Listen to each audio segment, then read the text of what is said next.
So the question we have here is a ball rolls off the edge of a table with an initial horizontal velocity of 3 meters per second. The table is not perfectly level. Its surface is inclined at an angle of 5 degrees below the horizontal. If the edge of the table is 1.2 meters above the floor, how far, measured on the inclined floor, directly below where the ball left the table, does the ball land? So before we do anything, we're just going to highlight the information that we have. So let's start with that. And we have the ball rolls off the edge of the table with an initial horizontal velocity of 3 meters per second. The table is not perfectly level. Its surface is inclined at an angle of 5 degrees below the horizontal. And the edge of the table is 1.2 meters above the floor. We also have that we want to actually measure on the inclined floor the distance. So that's going to be important when we work this out. And remember, we're working out this example specifically with moving our reference frame or tilting it to match the incline of the floor. So let's first set up our problem in a diagram so you can see what's happening. So let's create the 5-degree incline. So here we have the 5-degree incline, and I'm just going to give it a bit more information here. So there we have it in red. Actually, let's make it white. Okay, so there is our incline. And let's put our table on this incline. So we're going to have our table, and it is going to sit over here. That's the table top. And then obviously tables have legs. That's not super important in this, but let's just add them in. So there sits our table. Now, when we're looking at this, our ball is going to come off the edge of the table at a horizontal velocity of 3 meters per second. So it's going to come off here. V0 is equal to 3 meters per second. So we have that information now on our diagram. The next piece of information that we're going to look at on our diagram is going to be the 1.2 meters above the floor, because we've already done the angle, but we'll talk about the angle some more in a bit. So 1.2 meters above the floor, so it's going to go straight down here. That is straight down. So from the edge of the table to the floor, that is going to be 1.2 meters. Okay, so from the edge of the table to the floor. Now we're going to discuss that incline. So when we discuss that incline, we drew it as at a 5-degree angle. But let's actually put in the straight line. So we're going to put in the straight line so we can see the 5-degree angle. And you're going to put in the straight line at the 1.2 meter, because that's going to help us, because remember that 1.2 is straight down. So it's kind of like the y-axis that you're familiar with. So you'll have your X sitting there like that, your traditional X. So that is going to be your traditional X. And your traditional Y is sitting straight up. I don't know why I'm moving the screen around. So traditional Y is just sitting straight up. And that's going to be technically in that kind of direction, like that. A straight up situation. Which means that the angle between the purple line, the 1.2, and the x-axis, the traditional x-axis, is 90 degrees. We also know that the difference between the red line, the traditional x and y axes, and the inclined slope, the white line, is 5 degrees. So let's zoom in and just add in this information. So we're just going to zoom in quite drastically here. And the angle from the red line to the white line is theta is equal to 5 degrees. So now we can start looking at changing our axes. And remember, we want to tilt the axes so that the white line is straight in our working out. So we're going to want that white line to become our straight line, which means we're going to tilt everything. We're going to move everything so that the white line becomes straight and the X is basically going to go up in the air by 5 degrees. So let's zoom out here and just try and draw that part just to show you what's going to happen. So what we want is that white line to end up being straight, and I'm just going to redraw it next to. So we're moving that white line up 5 degrees. And if you move the white line up 5 degrees, that red line is moved up by 5 degrees. And let's just do that. So that red line is then moved up by 5 degrees. And let me just draw this a little bit better. There we go. So that red line is moved up by 5 degrees. And the purple line is also moved by 5 degrees. So everything kind of gets moved by 5 degrees upwards. So instead of that X line being 270, it is 265.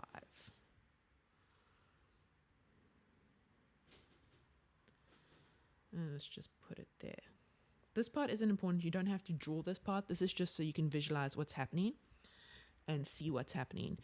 And now what we're going to do is we're just going to zoom in to this one so we can recognize what all our equations are going to end up being looking like.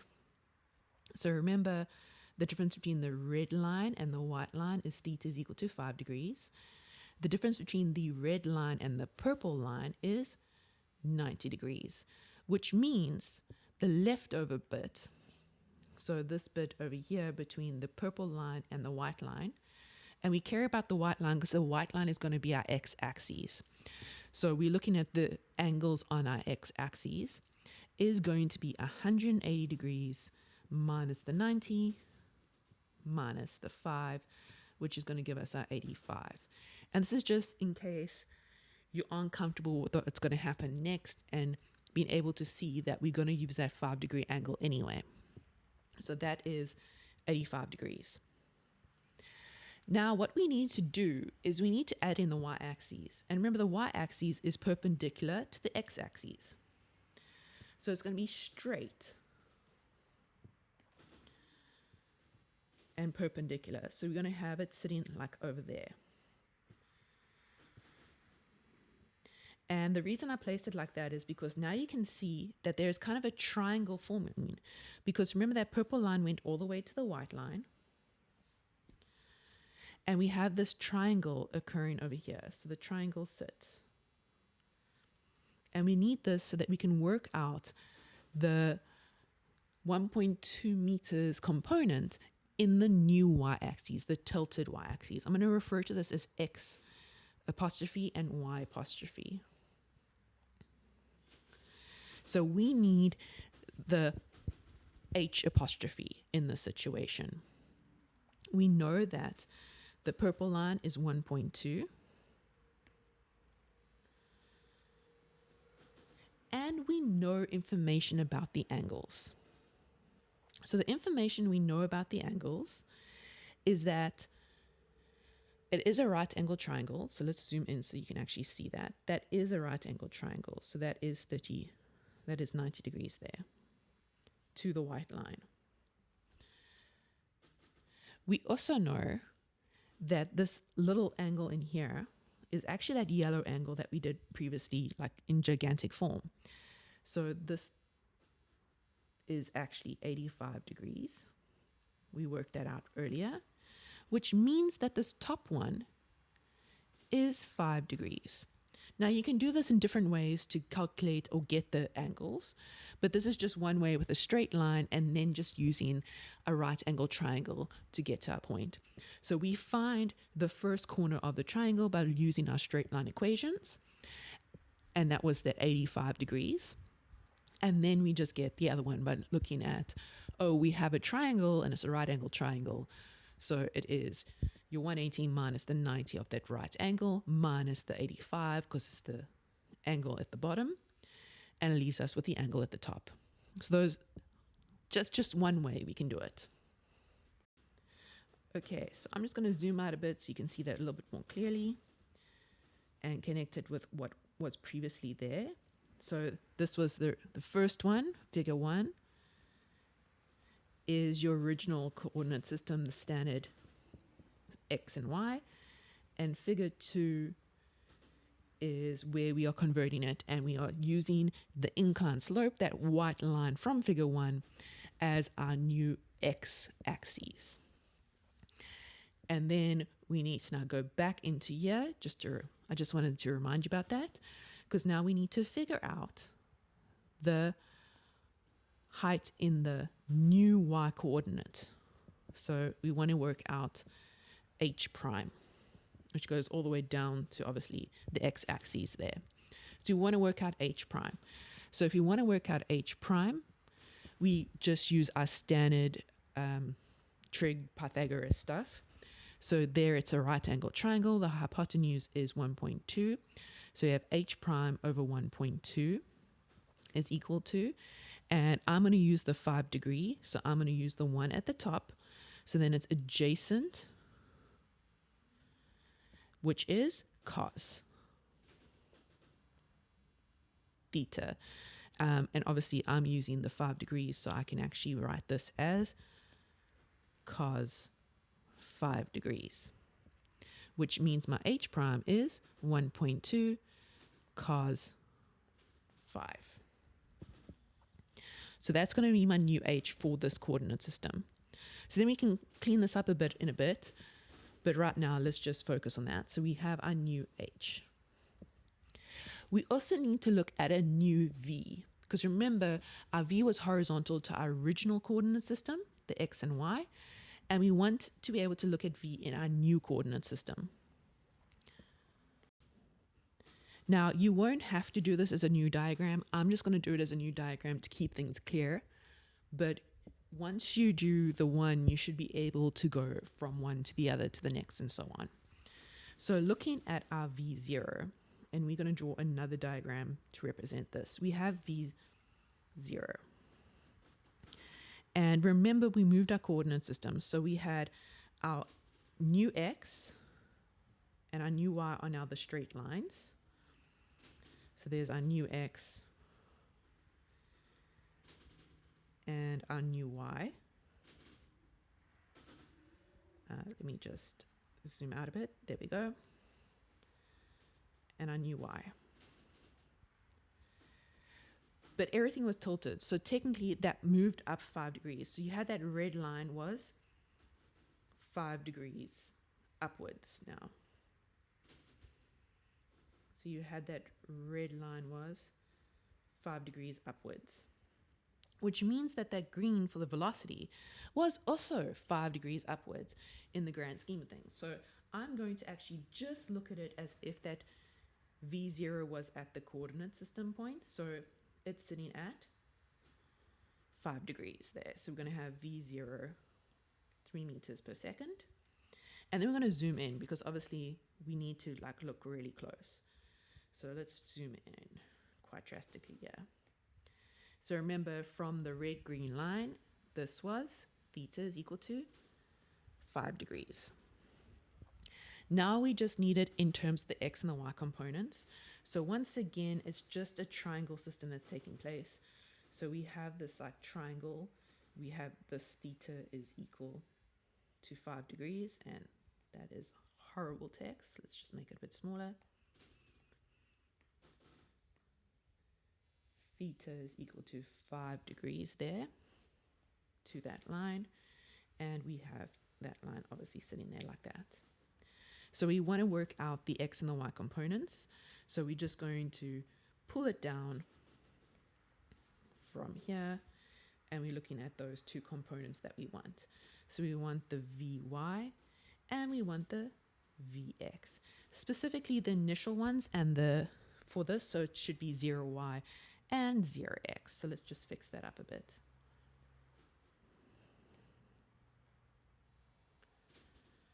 V0y and V0x. And if we go ahead and do that now, remember that this is 3 meters per second, V0. And once again, we're just going to use our standard trig for this. So our V0y over our V0 is going to be, and we're going to use that 5 degrees. Notice I keep trying to use the 5 degrees to make life a little bit easier in the long run. So we using that 5 degrees, it is opposite the 5 degrees. So this is going to be sine. So sine 5 degrees. So V0y is going to be, and the V0 is 3. So you're going to have 3 sine 5. And we're going to do the same for V0x over V0. That's going to be cos of 5. So we're going to end up having V0x is equal to 3 cos 5.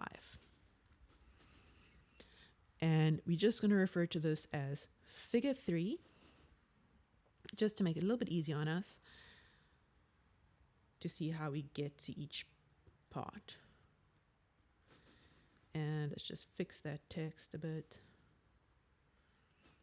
That's going to be figure 3. You can, again, you don't need to do it on different figures. I'm just doing it so you can see how everything works out. And once again, let's just highlight the values that we are going to be using there. Okay, the last thing we have to convert is the acceleration. So remember, if we go back to our original drawing, and let's write it in yellow, our gravity, our effect of acceleration is just gravity. So it's going to go straight down on the original y-axis. So remember, we tilted everything. So we need to consider that again. So once again, I'm going to do it as a different figure. You don't have to. I'm just being very clear in what I'm investigating. So our new x and our y coordinate system, remember it's that inclined slope. We want it to be straight. So let's just put it in there.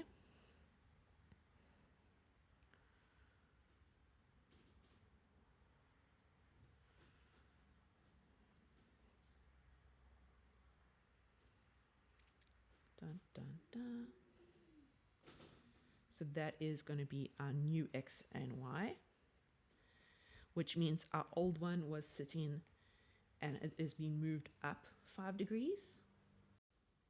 So remember, the old x-axis was moved up 5 degrees and the y-axis was moved towards the left by 5 degrees.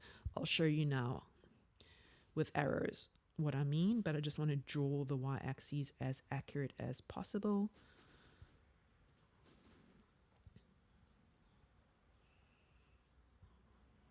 So our y-axis by 5 degrees sits like that. Sorry, it's not good enough. There's a reason why I'm being pedantic about it. You'll see in a bit. There we go. So there was our y and there's our original x. And again, everything was just moved up by the 5 degrees. So our slope could be the straight line. And if that was moved, then that was also moved by 5 degrees. So if we go ahead and look at our gravity, so remember in our original diagram, our gravity sat there at 9.81 meters per second on that y-axis. Let's put it into that figure and let's zoom in so we can actually see what's happening. And we're going to do it from origin so you can see how clear it is. It's on this y-axis. That's why I was trying to be pedantic about it. We're going to have our gravity and it's pointing downwards. And we have that as g is equal to 9.81 meters per second squared. Now, we need to zoom in even further because technically from the white line to the red line, this theta was equal to 5 degrees.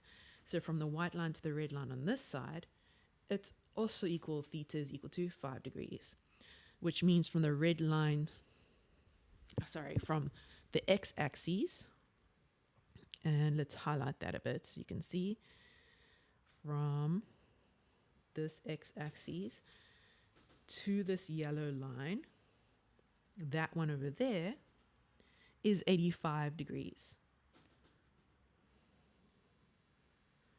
That's a bad thing to use. There we go. So from that white line to the yellow line, theta is equal to 85 degrees. and that little inside bit was 5 degrees. I'm showing the 85 degrees because it's really hard to show the 5 degrees unless I keep zooming in. So again, from the white line to the red line, you're going to have theta is equal to 5 degrees, and it's going to be that angle right at the top here, which is really hard to see with the line drawings. So just a quick reminder, it's that angle right over there. So if we draw the triangle slightly less accurate so you can see what's going on, we have the gravity sitting like that, and then we have our y-axis. Theta is equal to 5 degrees over there, and then we have our x-axis. So it's pointing down, so the y component of this is going to be negative, and the x component is going to be positive. And once again, we can use our right angle triangles. We can just bring that down, have that as 90 degrees. And then we can look at the acceleration components, the ax component and the ay component. So let's just give this and try and give it this a different color.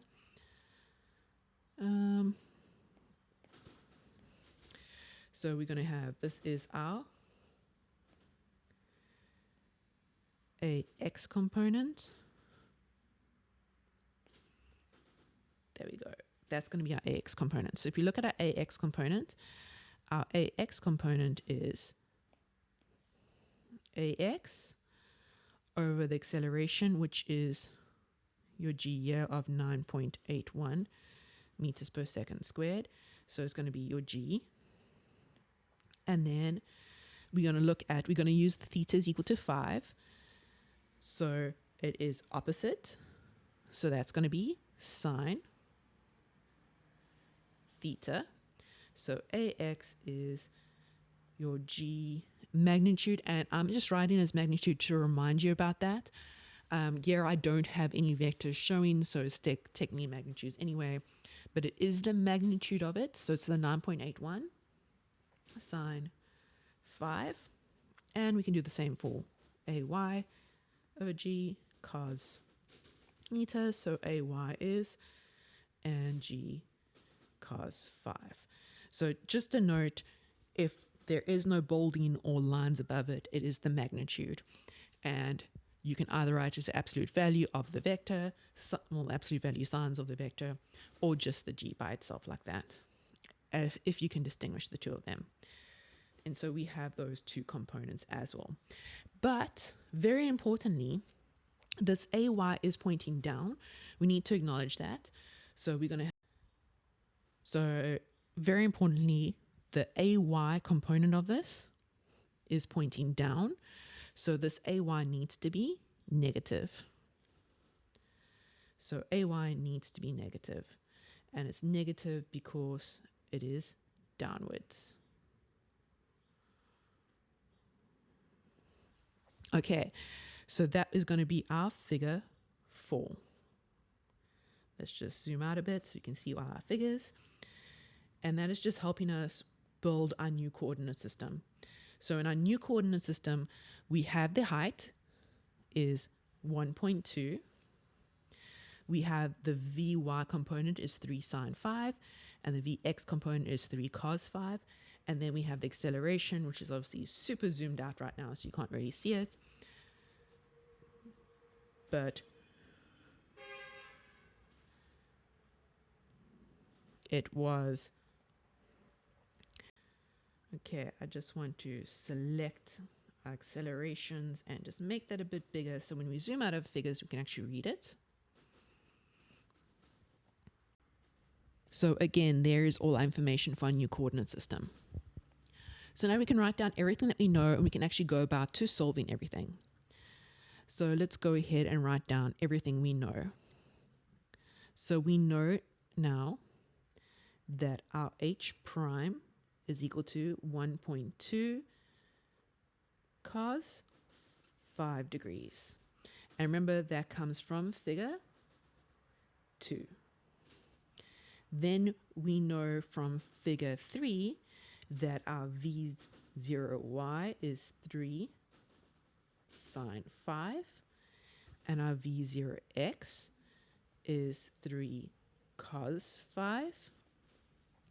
And then from figure 4, we know that a0y, or ay actually is not 0, it's constant throughout the entire thing. Ay is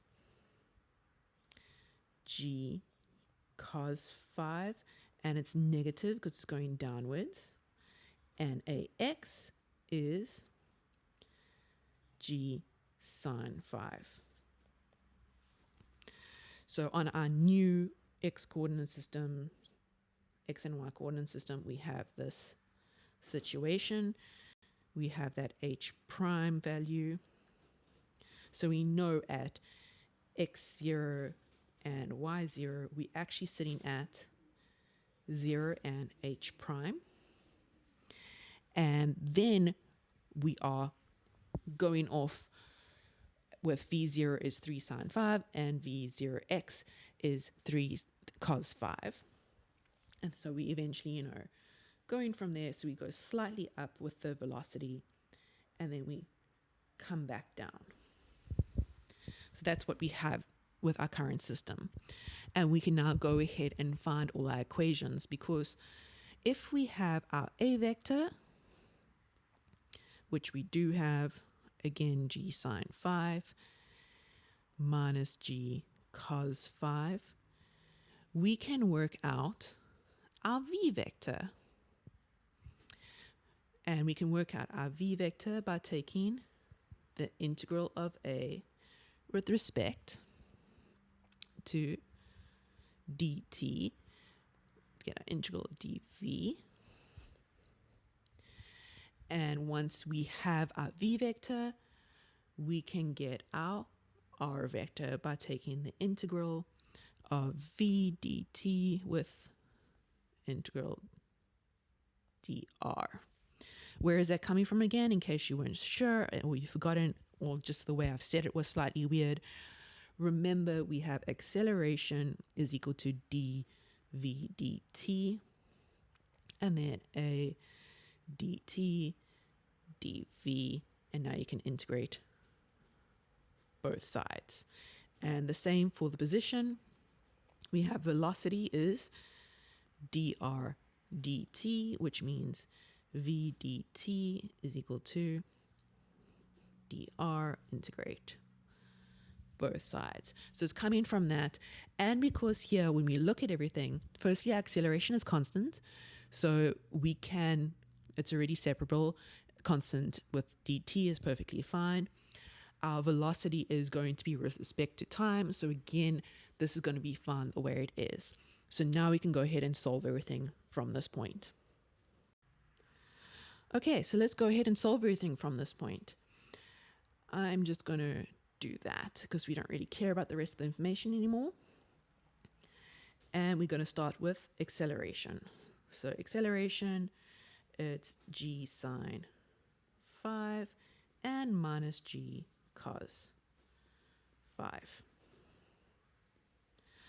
Okay.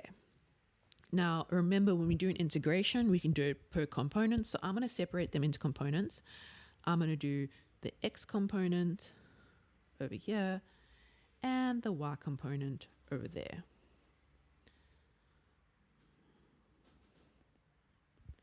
So we're going to have the integral of g sine 5 dt is equal to the integral of, and this is going to be dv in the x direction. Then for the y component, it's going to be the integral of minus g cos 5 dt is equal to the integral of dvy. Now we can fill in the information. I like my integrals being definite. It just makes my life easier. So for the dt, we know time's going to start at 0, so we can fill that in. So we can put in the 0 there. You can put this on both sides. It's going to start at 0. Then it's going to go to some unknown time. So I'm going to have unknown time being t. And because my t is chilling there, I just want to make my integration constant kind of a dummy so that I know when I sub in that it's different. Okay, so I'm just making it an apostrophe there. Then I need to think about my velocities. So what are the initial components and the final components?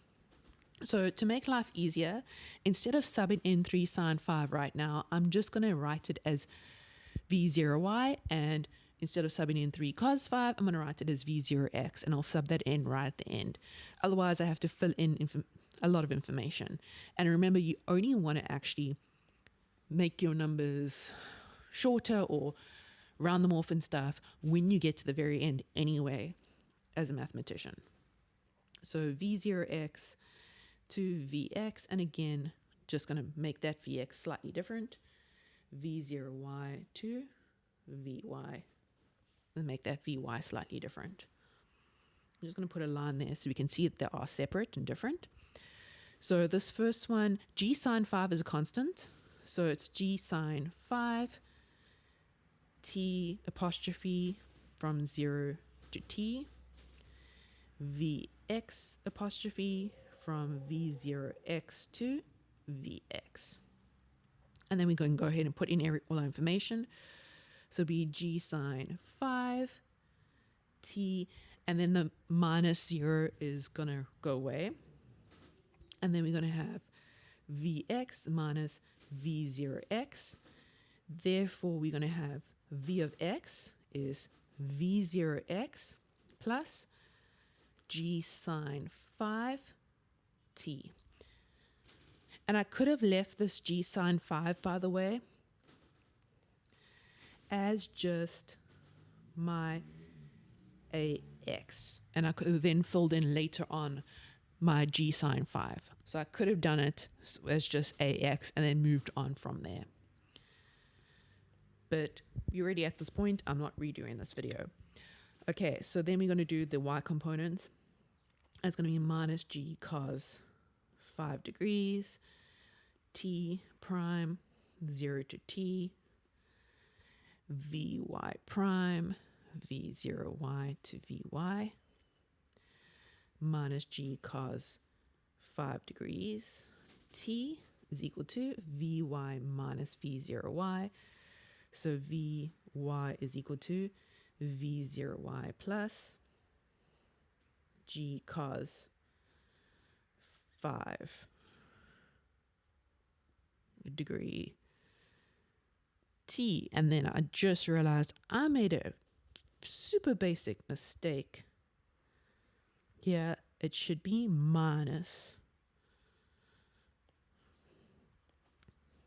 g of x. Because my v0y is going across, that minus needs to remain. Okay?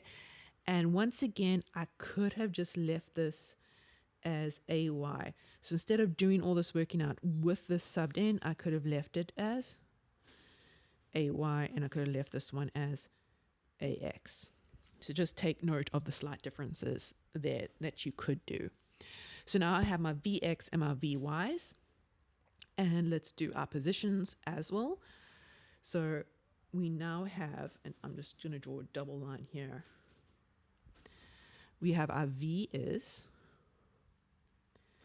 v0x plus, and for this one, just so I can fit it in, ax t, and v0y minus ay t, where I'm keeping the minus outside of my ay component. So if I go back to here, and this is just to save my writing, I'm just saying that's my ay, and I'm keeping the fact that it's downwards on the outside. So I always remember it. You don't have to do it that way. That's just my preference. And again, I could have written it g sine 5 and minus g cos 5, but I want to save my writing. So now we're going to do the x and the y components to get our position vectors. So our x component is going to be the integral of 0 to t v0x plus axt brackets dt is equal to, and this is going to be from x0, and our x0 is, let's go back to information, our x0 is 0, and then we're going to have, this is going to be to an unknown x, dx. And let's zoom all the way this side so we can also see our y component. Our y component, similarly to what we just did, 0 to t, v0y minus ayt dt. It's this whole thing. And we do know here that the ax and the ay are constants. We have to remember that, because if they weren't constants, then things are going to change. And our original y0, we chose that to be h prime. So our y0 is h prime. So it's from h prime to y dy. Okay, so now we can just go ahead and do our standard integration. v0xt. Oh, don't forget the dummy variables, dummy integration variables. Because I have this as t, these t's have to be different. And I just make them different by putting in the apostrophes there. And once again, because I have x featuring there, I have x prime featuring there to remind myself that I'm actually going to do the integration and then sub that value into my integration. Okay, v0xt plus a half axt squared. And because I'm not finished with my integration, these have apostrophes in them. And then it's from 0 to t. Once I sub in that t, I can get rid of the apostrophe. And then we're going to have x apostrophe 0 to x. So then we get v0xt plus a half axt squared minus the ones with the zeros, which fall away, and then x minus 0 in this case. So we're going to have x is equal to v0xt plus a half axt squared. And then let's do the y component. The y component is going to be pretty much the same, t prime, a half ay t prime squared, 0 to t. Here it's going to be y prime and then h prime to y. This is where it's slightly different. So remember, we selected our y0 to be h prime. v0y t minus a half ayt squared. The zeros fall away, so we don't handle them. Y minus h prime. So then our y equation is going to be h prime plus v0yt minus a half ayt squared. Okay, and for those of you that are again wondering why we chose our y0 as our h prime, we need to go back to our original diagram quick just to go through that. So on this diagram here, we wrote it and we said we had our x and y coordinates and it's falling off a table. So the table had a height. So at the beginning of our time where our ball falls off, and remember it falls slightly upwards because it was originally falling horizontally and we tilted our axis system up by 5 degrees. We have it falling out here like that, and then it comes down and then it falls to the ground. So at t equals to 0, our x is 0. So that's the standard. It's sitting there. We made our system as it falls off the table. But it is that h prime above the ground to begin with. And we don't want to put our axes over here where it is coming off the ground so that our y0 is 0. Because then we have to say our final one, where it lands on the ground over here, we then have to say that that is equal to minus h prime. And a lot of people forget that it's actually downwards, which means then our y at the final one will be minus h prime. You can do it that way. So if you do have your y0 as 0 to begin with, your final answer when we doing our working out is not y is equal to 0. It's y is equal to minus h prime. Okay, so we have all our equations. And I haven't subbed in all the values, so you'll notice my second one, I left it as AX and AY. So let's actually now go put in what other information we have connected to what I just spoke about now, where we look at the question asks, or the original question, you may have forgotten it by now, asked us what this distance was. So the distance from when it fell off the table to where it landed. What was its X distance? In other words, its range. So it asked us what that range was. So remember, we're still looking for that, which means we now have to look at all our equations that we created and what information we have, and then try and solve it from there. So let's try and keep everything on our page so we can see what's happening. So we want to find the range. So at some time TR, when it actually hits the ground. So we're going to call it TR because it's a T range. You can call it whatever you really want. So we want the range. So let TR be the time it takes for the ball to hit the slope or the ground. Okay, so we have TR as our standby T because T features in all our equations. So then we're going to have the at A at TR. That doesn't actually change because A is constant. So that's going to just be G sine 5 minus G cos 5. We didn't have to really rewrite this one. I just wanted to show it to you because T is not in those equations. Then we're going to have V at TR, and that's going to be V0x plus AX TR, and then it's going to be V0y minus AY at TR. And again, remember, I just have that minus on the outside so I remember it's downwards. Okay, and then we're going to have R. So the position at TR is going to be V0x TR plus a half AX TR squared. And then we're going to have H prime V0 TR minus a half AY TR squared.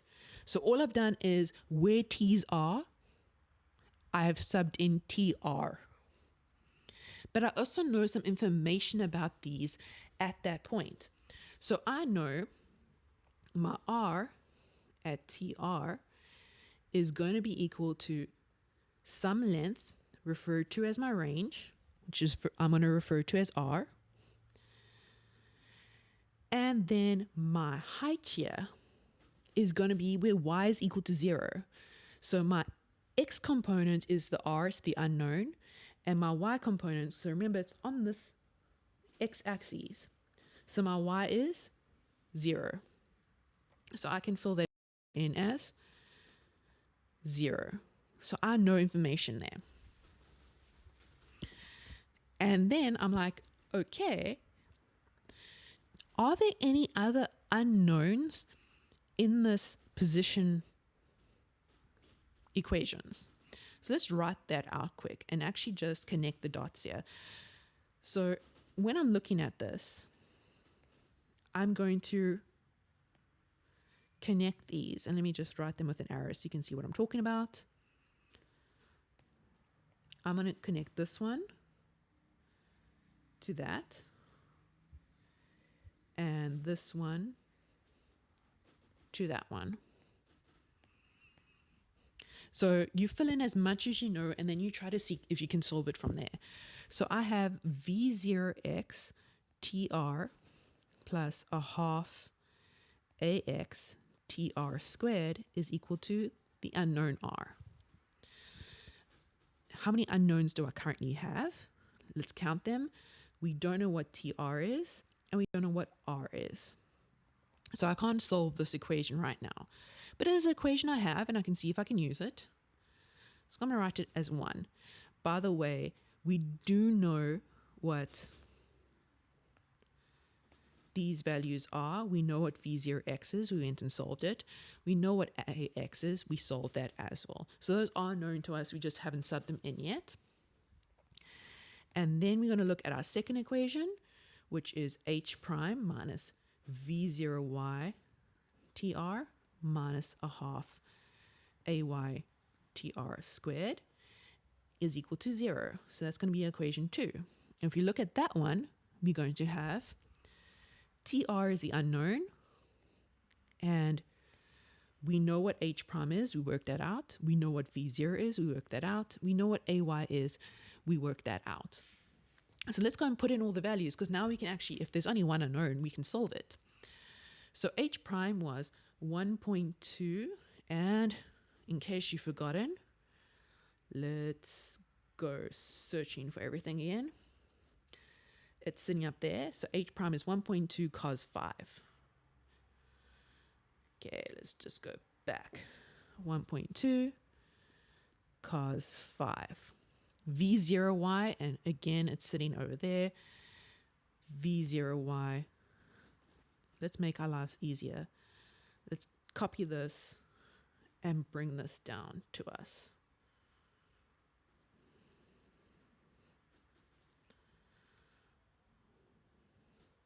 So we don't have to keep on zooming up and down.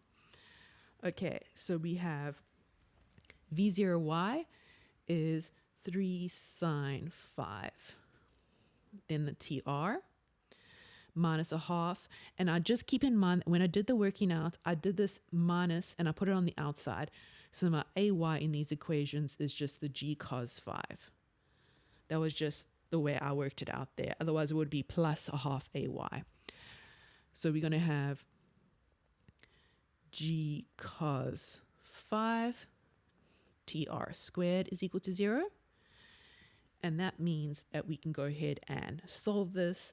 So our TR, and in case you're not sure how to solve this, it's like a quadratic equation. More specifically, it's a quadratic equation where, let's just rewrite this in terms, minus a half G cos 5 degrees TR squared minus 3 sine 5 degrees TR plus 1.2 cos 5 is equal to 0. So you're going to have, if you're doing quadratic equations, your A is this whole piece here. This whole piece here is B, and this is C.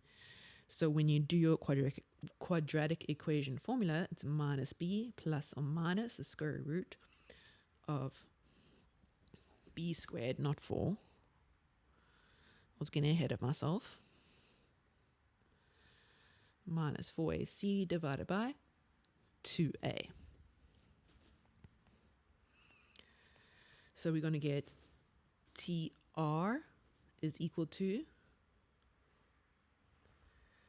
minus, and a minus gives us a plus, 3 sine 5, plus or minus the square root, 3 sine 5 squared, minus 4 times minus a half G cos 5, 1.2 cos 5, all over, and 2 times a half gives us 1, so minus G cos 5. And then once we work this value out, this video is getting really long, so I'm going to pretend you know how to put that into your calculator. We can then sub it into equation 1 to solve for R. So we can sub it in where the TR sits on both of those once we solve for it. But just a quick reminder that our V0x is going to be 3 cos 5, and then we're going to have the TR plus a half, and that's going to be g sine 5 tr squared is equal to the unknown r value that we want to solve. Once we plugged in that tr that we solved, we have the range.